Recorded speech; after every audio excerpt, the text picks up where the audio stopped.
Estamos de volta com Política Cruzada. Nós estamos discutindo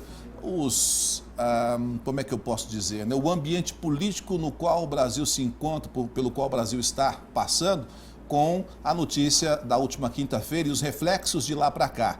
O início da tramitação do pedido de impeachment da presidente Dilma, as discussões que já se formaram de lá para cá. No bloco anterior, o professor fez uma análise com relação à possibilidade da presidente Dilma conseguir os votos necessários para permanecer no cargo. Leandro, no bloco passado, além disso que o professor falou, eu perguntei para ele com relação ao mercado. É mais ou menos a linha do que você havia dito, né? O mercado que é uma mudança. Se a Dilma tem condições de fazer, pode até que seja ela. Se não, é a tramitação comum. E se aceitar realmente, se acontecer o impeachment dela, assume o vice, toca por mais um período aí, enfim, recomeça. Diante desse cenário, o que você acredita que o PT vai fazer? Porque havia, e aí todos falavam sobre isso, uma negociação, um abraço de afogados, como o professor costuma falar, a Dilma abraçada ao Cunha, do tipo, olha, eu não mexo os pauzinhos para te tirar daí e você não põe esse impeachment na mesa, porque aí eu fico como tá. E aí vem o presidente do PT, o Rui Falcão, e fala, opa, a nossa bancada inteira na comissão de ética é para votar pela tramitação. Papagaio de Lula, né? Votar pela tramitação do processo contra o Eduardo Cunha para caçá-lo. E aí virou essa guerra toda. O que o PT vai fazer ou tende a fazer para tentar permanecer no poder? O que eu vejo é que essa tensão que era desde o início do governo, desde a eleição do Cunha como presidente da Câmara, essa tensão não podia mais ser continuada, porque isso era negativo demais para o governo. Todas as medidas que o governo demandava do Congresso tinham que passar pelo Cunha e ficava aquele jogo. Eu vou analisar o impeachment essa semana, e aí colocaram ele no Conselho de Ética. Então, para mim, eu acho que se alguém vai cair, vamos colocar assim, o Cunha vai cair antes se vier acontecer algo com a Dilma. Então, ele caiu atirando. Eu tenho essa sensação que ele caiu atirando. Primeiro que ele tirou o foco que era só em cima dele, agora o foco é todo na Dilma. Tanto é que nós estamos falando aqui da Dilma, não estamos falando mais do processo. 80% de tudo que nós falamos até agora é só dela. Não estamos falando mais do processo que ele tem no Conselho de Ética. Ele, por outro lado, talvez tenha retomado a articulação junto à oposição, que também tirou o apoio dele, por ele não entrar com o impeachment, por ele ficar nesse jogo de empurra. Então ele levou até o limite, e era um limite que era muito prejudicial, na verdade, para o governo federal. Então eles viram que era o momento de tensionar e ir para o embate. Agora, para o PT, avaliando em nível de eleição, caso realmente seja o Lula o seu candidato de 2018, tem uma tese de que talvez seja até favorável tirar a Dilma, como o próprio João já citou, e o Lula se transformar na oposição de um governo e mostrar que... Mas o Lula seria oposição ao PMDB se o PMDB assumisse? Bem provavelmente, porque ele, e aliás, ele já dá provas disso, tentando descolar a imagem dele, à medida que ele solta no jornal algumas notas, alguns posicionamentos de que a Dilma não escuta, de que algumas mudanças que ele queria ver em ministérios, mesmo em nível de apoio, ele acha que deveria ter apoiado o Cunha quando da eleição para presidente da Câmara, e a Dilma não apoiou. Então, essas contradições é justamente para ele começar a afastar a imagem dele com a Dilma. Então, eleitoralmente, para o PT, pode até ser, e com certeza eles estão se baseando nisso dentro de estratégia e pesquisa, enfim, mas pode ser que o afastamento da Dilma seja até mais favorável do que, vamos colocar entre aspas, o sangramento dela até a próxima eleição. Então, eleitoralmente para o PT pode ser, e esse movimento do Rui Falcão, o presidente do PT, pode ter significado isso. A gente sabe que Já era combinado. A gente sabe que a proximidade dele é muito maior com o Lula do que com a Dilma, né? Então, assim, viram que o momento era aquele de distensionar essa corda e partir para o embate.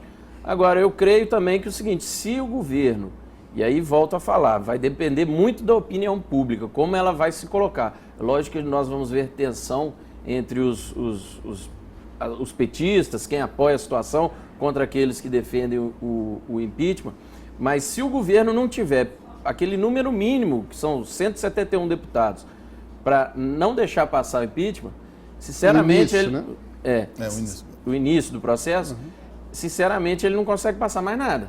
Pode largar a mão. Pode largar de mão. Então, assim, a tensão da corda, a meu ver, veio justamente até para mostrar, caso isso venha a ser superado, força do governo perante o Congresso. Na semana que passou, o Jornal Paranaíba exibiu uma reportagem que mostrou a opinião dos representantes de classe aqui em Uberlândia. Representantes da ACIUB, vice-presidente da ACIUB, falando que era necessário deflagrar o impeachment porque não dava mais para suportar. O nível, o professor chegou até a comentar também na reportagem, o nível de demissão. O Brasil está perdendo uma média de 6 mil postos de trabalho por dia, dada essa crise. Então era preciso estancar. Então os empresários, tanto o presidente da CDL quanto o vice-presidente da ACIUB, disseram o seguinte: fazia-se necessário. Por quê? Porque vai abrir possibilidade dela apresentar defesa, se ela é culpada ou não, se ela tem que ser caçada ou não, aí é o processo que vai dizer, mas precisava disso para dar um fôlego, para estancar esse sangramento todo. Isso dá a entender um pouco diferente do que o professor, pelo menos eu tive essa leitura, posso estar errado, um pouco diferente daquilo que o professor disse. A meu ver, esses representantes e as pessoas a quem eles estão ligados querem uma mudança, querem a saída da presidente. Posso ter lido, posso ter feito a leitura equivocada, mas eles querem a saída. Sim. Vai na contramão do que o senhor disse? Não, o Globo está certo, você está certo. Quer uma mudança. O problema não é a mudança, é a direção da mudança. Não importa quem. Ela ficando ou saindo, o empresário... O cenário não muda muito. Não, o empresário vai ter, o setor produtivo, o mercado, juntar tudo isso, o mercado, vai ter uma sinalização de mudança. Se a Dilma conseguir convencer o mercado que ela é a melhor opção da mudança para o mercado, ela tem esse apoio. Daí os sinais positivos do mercado, que podem ser lidos assim. A questão do PMDB, do PSDB e do PT e as eleições de 2018, nós temos agora também eleições de 2016, em outro momento a gente volta nesse ponto, é que nesse desenho nós temos também, dentro de um ambiente mundial, e que o Eduardo Cunha é a representação da maior excrescência do que seja um político, e a grande contribuição, a grande eficiência dele é aumentar a negação da democracia, a deslegitimação, a descrença nos políticos, a descrença de que o caminho democrático é o caminho mais adequado para produzir ordem econômica, ordem social, maior liberdade, maior igualdade. Então, nesse ambiente de total incerteza, de total negação da democracia, nós vivemos ainda uma espiral de crise econômica, uma espiral de crise política, um processo entre o presidencialismo de coalizão está dando todos os sinais que de agora para frente não funciona mais, nem no plano local, nem no plano nacional. Então, como é que nesse ambiente, veja quantas incertezas estão ao mesmo tempo ocorrendo. Daí a gente junta tudo e faz, veja a complexidade de uma decisão de olhar e de tomar escolha. Quando isso ocorre, qual que é o resultado? É a não ação. Se eu não tenho nenhuma informação do ambiente da complexidade que me dê alguma segurança para eu escolher, então nós vivemos um período de não escolha por falta de compreensão mínima em que sentido vai embicar esse processo complexo. Daí o empresário não investe, o eleitor nega a democracia, o partido, o PSDB da oposição que não quer assumir a presidência, a oposição, veja a incerteza, a oposição, o PSDB, que teve um candidato à presidência com uma diferença muito pequena que ele perdeu, não tem um projeto para sair da crise. Cadê a oposição? Cadê a Marina Silva? Cadê projeto? Cadê? Veja, o que nós estamos discutindo? Como a Dilma vai fazer 171 votos. O Cunha tem 40 votos. O Lula quer que a Dilma se f*** no lugar... Desculpa, que a Dilma saia, né? Para que ele tenha... Para se der mal, né? Que ele tenha mais chance com a saída dela. O Nixon, quando foi pego, o que o Partido Conservador fez com o Nixon? Falou, Nixon, olha, nós não vamos ter chance de ganhar a eleição para frente, não. Então, o partido precisa que você renuncie.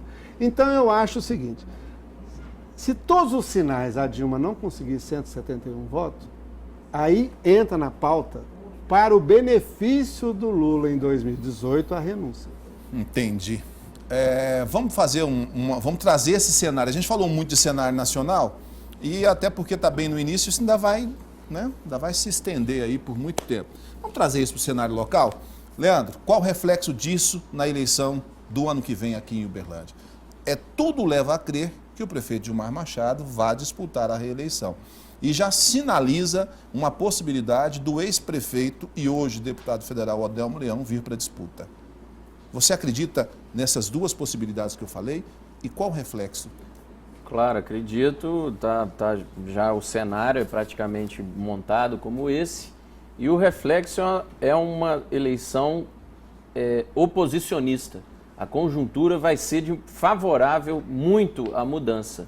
Então, do mesmo jeito que nós tivemos recentemente eleições de continuidade, especialmente em 2012, em 2010 para presidente, era uma eleição de continuidade, tanto é que a Dilma era desconhecida e se elegeu porque era a continuidade do Lula, independente de quem fosse, se elegeria. Então, essa eleição é uma eleição de oposição, uma eleição de mudança. Falando especificamente do cenário de Uberlândia, se você tem um cenário de mudança e ainda tem um ex-prefeito como candidato, um ex-prefeito que saiu bem avaliado relativamente como candidato, aí você tem dois fatores, que além da mudança, é a saudade que o eleitor sente perante a má avaliação do atual gestor. Então o cenário aqui é bastante positivo para a mudança. Aí entra essa questão, assim, nas últimas conversas que eu andei tendo, e aí, professor, vale para o senhor também, o senhor não tem que me esperar fazer pergunta, podem intervir. Eu senti no discurso do governo municipal o nós contra eles.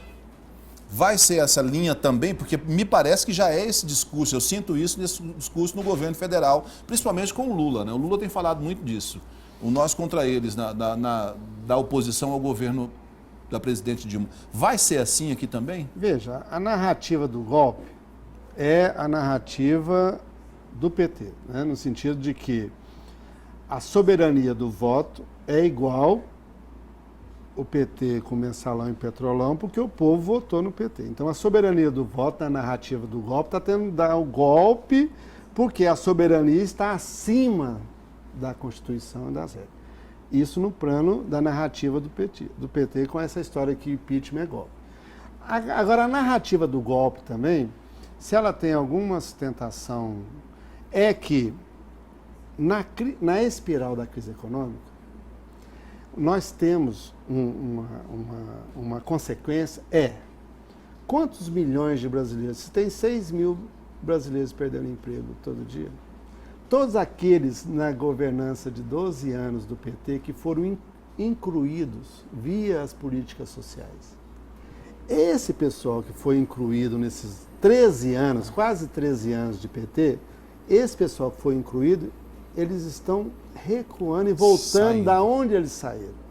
O problema é quem foi incluído e está sendo excluído.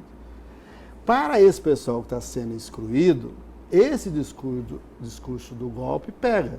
Tá vendo? Nós fizemos políticas sociais, querem tirar de nós aqui para tirar a política social de vocês. Por isso que é golpe contra as políticas sociais. Daí, sabidamente, né, o nosso sábio político competente Lula, essa narrativa é para que se tira o PT, tira a agenda social. O FHC entrou com o mercado. O PT, 13 anos, entrou com o social. Então, nós, nestes 13 anos, nós construímos uma social-democracia. Mercado, social, capitalismo com democracia, com distribuição e maior diminuição da desigualdade. Então, tirar o PT é tirar a agenda social. Daí que vem a questão do golpe contra a política social. Então, daí é o nós contra eles. É tentar mostrar essa diferença. É a única que dá sustentação a essa narrativa. Leandro, você já vai falar daqui a pouco, depois dos comerciais também, porque senão a gente estoura esse bloco. Não saia daí.